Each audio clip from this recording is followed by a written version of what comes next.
Buenos días a todos los presentes. Vamos a continuar con el tema de manejo de las arritmias ventriculares idiopáticas y asociadas a cardiopatía estructural.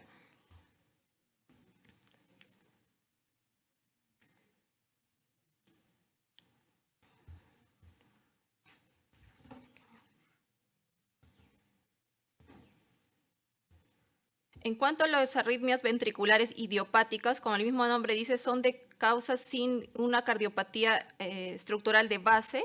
Generalmente está asociado en pacientes jóvenes y que tienen buen pronóstico al ser tratadas con la ablación con radiofrecuencia, que es ablación con calor. Aquí encontramos dos grupos principales en la cual están incluidos las TBs de los tractos de salida y las TBs fasciculares del ventrículo izquierdo.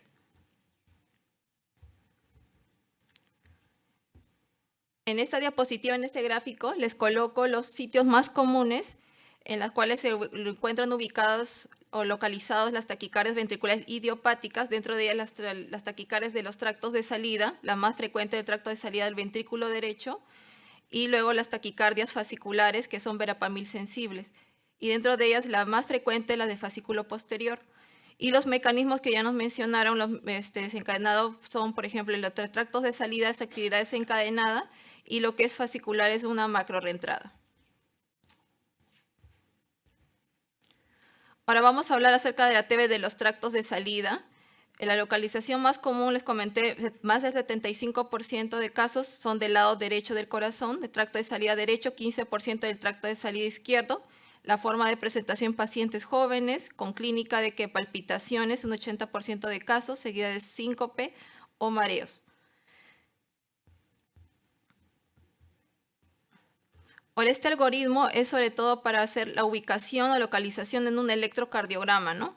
Debemos ver inicialmente las derivadas de miembros, derivadas inferiores, en la cual si observamos D2 y D3 positiva hablaríamos de un eje inferior. Luego de ahí vamos en la segunda oportunidad, observamos la derivada 1, y la derivada 1 nos va a decir si es positiva o negativa, nos va a decir si estamos ubicados del lado derecho o del lado izquierdo de la línea media del corazón.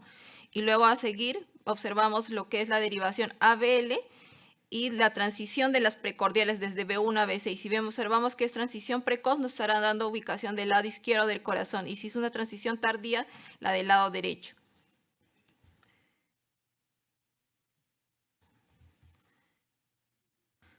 Aquí en esta diapositiva les muestro un ejemplo de una ablación que realizamos a un paciente con diagnóstico de taquicardia ventricular de los tractos de salida a nivel posterolateral, en la cual observamos, como pueden le hicimos un mapa de activación en la zona de mayor precocidad en rojo, como pueden observar, es en esa cara posterolateral, y luego de ahí, según la gama de colores de voltaje, sigue la gama amarilla, la verde, la celeste, el azul, y luego sigue la rosada, ¿no? Lo que quiere decir este mapa, quiere decir que el foco de activación inicia en esta zona, ¿no? En posterolateral, y de ahí se va de manera centrífuga, ¿no? Y en cuanto a lo que es localización, si observamos en el lado que está acostado, en la derivada 1, podemos observar que es positiva.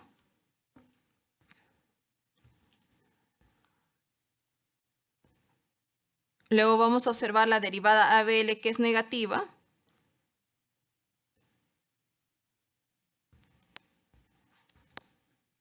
Luego tenemos que observar la transición, como pueden observar desde la B1 a B4, observamos la transición que es desde B4. Estaremos concluyendo una taquicardia ventricular del tracto de salida posterior derecho. Este es un gráfico también, como les comenté, nosotros para determinar la localización, observamos lo que es las derivadas inferiores de 2, de 3 a BF, pero también sobre todo la D1. La D1 nos va a decir si estamos en el lado derecho o en el lado izquierdo de la línea media, ¿no? ¿Y por qué? Porque hay estructuras que están dentro de esa ubicación que tenemos que saber para poder luego hacer la ablación. Y, por ejemplo, ¿de qué estructuras encontraríamos del lado derecho de la línea media? Por ejemplo, si en el extrasístole o la taquicardia encontramos positiva en derivada 1 y más negativa en ABR que en ABL, aunque encontramos todas estas estructuras que se encuentran mencionadas, como el tracto de salida del ventrículo derecho posterior, la cúspide coronariana derecha, la zona paragiciana. Ahora, más bien todo lo contrario, si la extrasístole o la TB se encuentra del lado izquierdo del corazón, de la línea media, encontramos negativa en la derivada de 1 y más negativa en ABL que en ABR. Encontramos todas esas estructuras, ¿no? El tracto de salida del ventrículo derecho de la región anterior, el Elvis Summit y el septum del ventrículo izquierdo en la cara anterior y la cúspide izquierda, ¿no?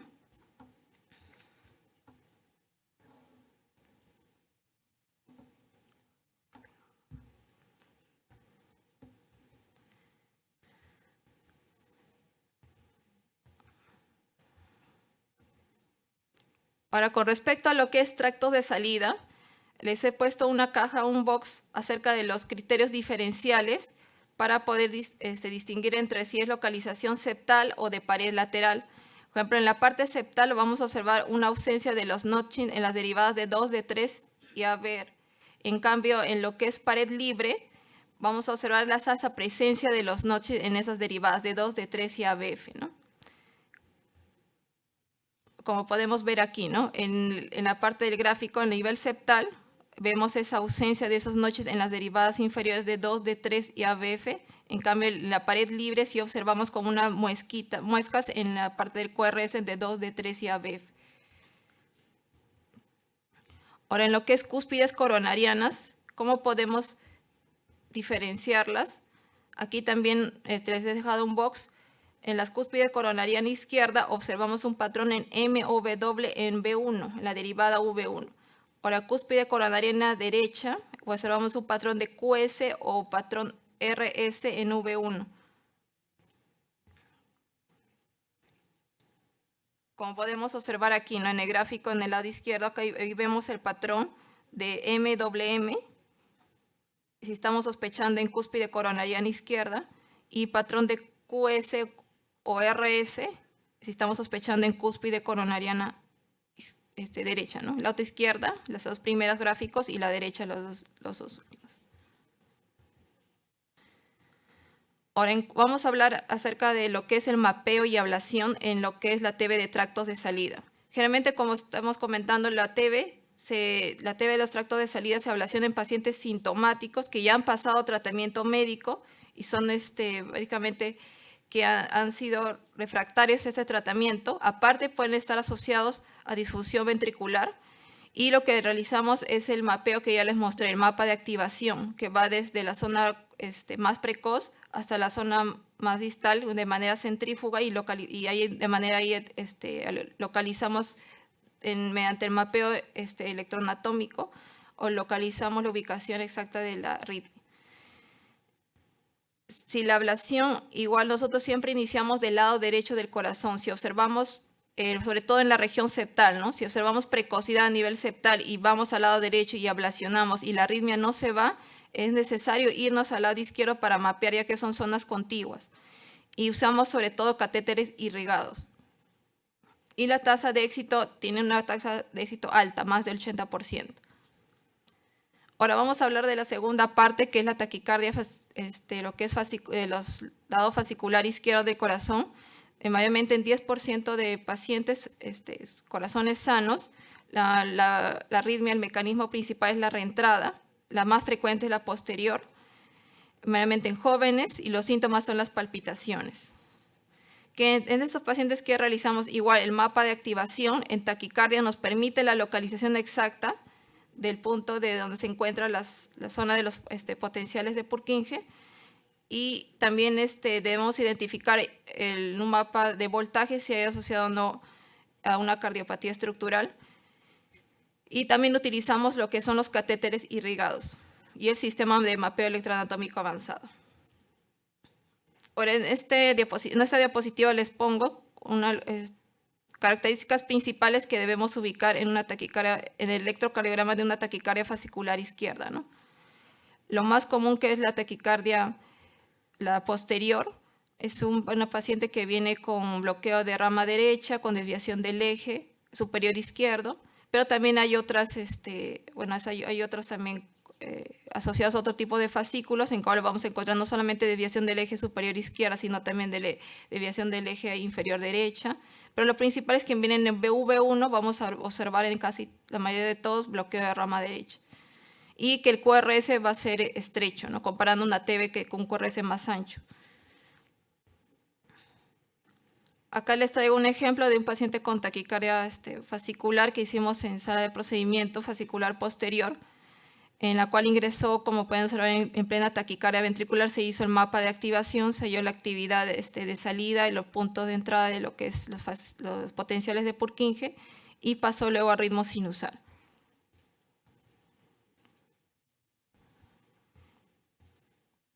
Aquí también, como podemos observar en los gráficos, no solamente se puede realizar ablación en ritmo en taquicardia con el mapa de activación, sino si es que el paciente no induce taquicardia, pero ya tenemos documentados los electrocardiogramas, podemos dar ablación en ritmo sinusal de manera anatómica, porque ya sabemos la ubicación de los fascículos, del fascículo posterior izquierdo, y nos guiamos bajo electrogramas de potenciales de Purkinje. Ahora, ¿qué nos dicen las guías respecto a la ablación de las taquicardias idiopáticas? Nos comenta que la ablación con catéter es la primera línea de tratamiento y es recomendada en pacientes sintomáticos con TB o extrasístoles idiopáticas del tracto de salida o del fascículos izquierdos, ¿no? Como recomendación tipo 1. En cambio, las que no son de esa ubicación, está con grado de recomendación tipo 2. ¿Qué medicamentos podemos administrar? Son medicamentos beta bloqueadores en caso que la actividad del mecanismo sea desencadenada focal, o el antagonista de canales de calcio en caso de fasciculares. Este es un gráfico en el cual, como podemos observar, pacientes sintomáticos con función del ventrículo izquierdo normal o con disfunción, pero que sean del tracto de salida o de fascicular, indicación clase 1 de ablación. También indicación de clase 1 si es que el paciente son de otras localizaciones que no sean del tracto de salida fascicular, pero que asociados también están disfunción del ventrículo izquierdo, ¿no?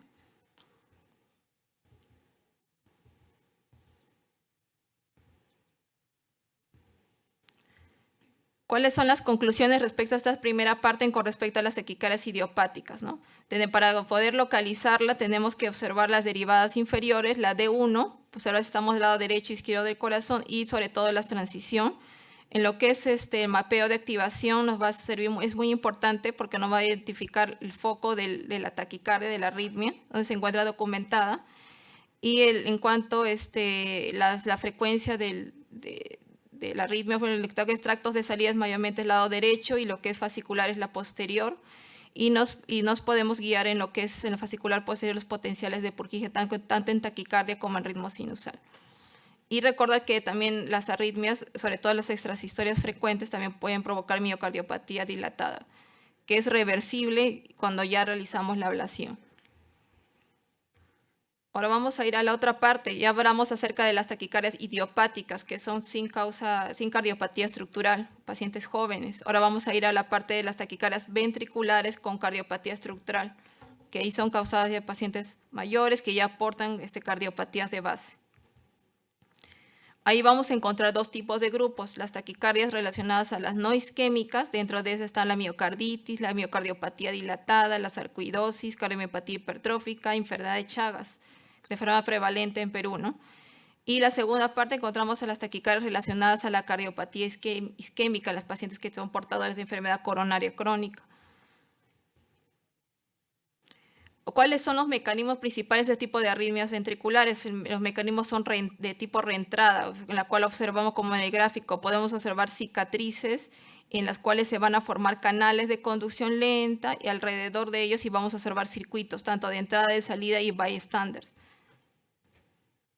Estos circuitos de aquí realmente lo que hacen es proteger al istmo, que el istmo es donde vamos a hacer el target de la ablación. Y como lo podemos observar en el estudio electrofisiológico, observamos unos potenciales que son anormales, ¿no? Y la clínica del paciente pues va a venir con síncope, va a venir con historia de taquicardias ventriculares y palpitaciones. En cuanto a la localización, acá es ya otro mundo distinto respecto a las idiopáticas, ¿no? Acá tenemos que ver es mucho más complejo, porque tenemos que ver que, por ejemplo, si el paciente tiene morfología del bloqueo de rama derecha-izquierda, como podemos ver aquí, vamos a tener que seguir una serie de pasos, ¿no? Por ejemplo, si vemos morfología del lado derecho, mayormente vamos a estar pensando que la taquicardia se ubica del lado izquierdo del corazón. Y si observamos morfología de bloqueo de rama izquierda, también todo lo contrario, la taquicardia estaría ubicada del lado derecho del corazón o región septal también, ¿no? O si no, superior tractos de salida. Luego, en el paso 2, para lograr la ubicación de la TB, ¿qué vemos? Tenemos que ver el eje frontal, que es el eje inferior de 2, de 3 ABF. Si vemos que son positivos, que vienen desde arriba hacia abajo, vamos a observar que son de los tractos de salida. Si vemos bien todo lo contrario, desde abajo hacia arriba, vienen de la zona basal, la zona de lo que es subtricuspidia o de lo que es banda moderador. Y luego la tercera parte que tenemos que observar son la transición en las precordiales de B1 a B6. Si es precoz, igual tracto de salida; si es tardía, es tracto de salida izquierda, mejor dicho, si es precoz, y si es después de B3, tracto de salida derecha. Por ejemplo, en este electrocardiograma vamos a hacer la práctica, vamos en el V1, que observamos morfología de bloqueo de rama derecha, ¿no? Y luego nos vamos a ir a las derivadas inferiores de 2, de 3 a BF, que vamos a ver que son negativas, entonces vamos a hacer que es de pared inferior, y de 1 observamos que es negativa, ¿no? Entonces es una pared libre. Entonces estamos viendo que es una pared inferolateral del ventrículo izquierdo, ¿no? Ahora, los electrogramas que observamos cuando realizamos nosotros los mapas de activación, que son como lo observan los mapas de colores, cuando colocamos unos voltajes en la cual la parte roja siempre es una zona de cicatriz y la parte fucsia es una zona sana, es una zona de tejido sano. Y dentro de ellos nosotros observamos electrogramas normales, como lo pueden ver aquí, que tienen una adecuada amplitud, y los electrogramas que son anormales, como los fraccionados o los tardíos, en los cuales vamos a observar electrogramas que son de baja amplitud, que son fraccionados y tienen muescas, ¿no? Acá también otros ejemplos de electrogramas que son anormales. Los electrogramas normales tienen menos deflexiones, los electrogramas anormales tienen más deflexiones y son de más bajo voltaje. ¿Cuáles son las estrategias de mapeo en este tipo de pacientes? Igual es por el mecanismo de la arritmia. Siempre nos basamos para realizar la ablación en el mecanismo de la arritmia. Si es focal, el mapeo de activación y el pace mapping, como ya les mencioné. Ahora, en cuanto a lo que es el mecanismo de reentrada, podemos hacer dos tipos de mapeo: el mapeo por encarrilamiento y activación, o el mapa de sustrato. Ahora, en la actualidad, antes se hacía el mapeo en plena taquicardia y entonces el paciente se descompensaba y pues no permitía hacer una adecuada diferenciación de la localización. Ahora se opta por los sistemas avanzados, por todo el advenimiento de la tecnología, usar el mapeo de sustrato, y en la cual nos da luces en donde se encuentra la cicatriz, el foco de la arritmia, ¿no? Y el paciente está sobre todo estable en ritmo sinusal, ¿no? O el mapa de sustrato, ¿cómo lo diferencia el mapeo electroanatómico? Si es un electrograma normal, va a tener un voltaje de más de 1.5 milivoltios, van a tener una amplitud grande, son bifásicos o trifásicos. En cuanto a ese borde de cicatriz, como lo ven alrededor del tejido azul o celeste, van a tener un voltaje de 0.5 a 1.5 milivoltios. Los canales, una conducción preferencial, y la cicatriz, la parte roja, la escara, menos de 0.5 milivoltios. Ese es en el mapa de voltaje. Ahora, ¿cuáles son los targets de ablación? ¿Dónde vamos a realizar la ablación? Nosotros realizamos primero el mapeo de sustrato, y de acuerdo al mapa de sustrato nosotros vamos a diferenciar cuáles son los sitios de escara, los sitios puente y los sitios de tejido sano. Aparte, también, como entramos en ritmo sinusal y tenemos también documentada la TB clínica del paciente, nosotros podemos realizar una maniobra que se llama pace mapping, como lo pueden ver en el gráfico inferior, con el objetivo de simular las características de la TB, la cual descompensó al paciente. Y si hacemos la estimulación en la zona donde sospechamos el origen de la TB y vemos una concordancia más del 98-99%, podemos decidir que ya es el punto para poder iniciar la ablación, ¿no? Son nuevas técnicas que se han venido produciendo, ¿no? Ahora, ¿cómo definimos si vamos a entrar con si el paciente tiene una TB que es mapeable o no? Si la TB es fácilmente inducible, otra es sostenida, sobre todo tiene que ser monomórfica para determinar una sola localización, una longitud de ciclo regular, el paciente tiene que estar estable hemodinámicamente en la sala y no observar otro tipo de morfologías que nos puedan alterar el mapeo. Bueno, lo que podemos observar aquí, ¿no? Los electrogramas que son anormales, los tardíos y los fraccionados. ¿Cuáles son los objetivos de la ablación? Mejorar la calidad de vida. Ahora, si el paciente es portador de DAI, evitar esas terapias del DAI. En cuanto a la ablación con radiofrecuencia, utilizamos catéteres irrigados con esa temperatura igual que se les menciona y sobre todo que buscamos esos electrogramas anormales. ¿Y cuáles son el éxito? Más o menos es entre un 67 a 96% de casos y eso ayuda a reducir las terapias apropiadas o inapropiadas del DAI. En cuanto a lo que es manejo, como se pueden observar, indicación clase 1 según la guía europea, se recomienda la ablación con catéter frente al aumento de la dosis de antiarrítmicos en pacientes con enfermedad coronaria y TB monomórfica sintomática o descargas del DAI que son recurrentes, pese al tratamiento, ¿no?, con amiodarona. Las conclusiones en cuanto a las pacientes con cardiopatía estructural, la ablación con radiofrecuencia es un método eficaz y seguro. Ahora, con respecto a lo que es el mapeo, sobre todo ahora actualmente estamos utilizando el mapeo por sustrato, y en cuanto a la cardiopatía isquémica y no isquémica, la ablación es mucho más eficaz en este tipo de pacientes en cardiomiopatía isquémica, y la ablación en cuanto a cardiomiopatía isquémica se recomienda también hacer un abordaje epicárdico, incrementa la eficacia con respecto al endocárdico. Bueno, eso sería por todo el día. Gracias.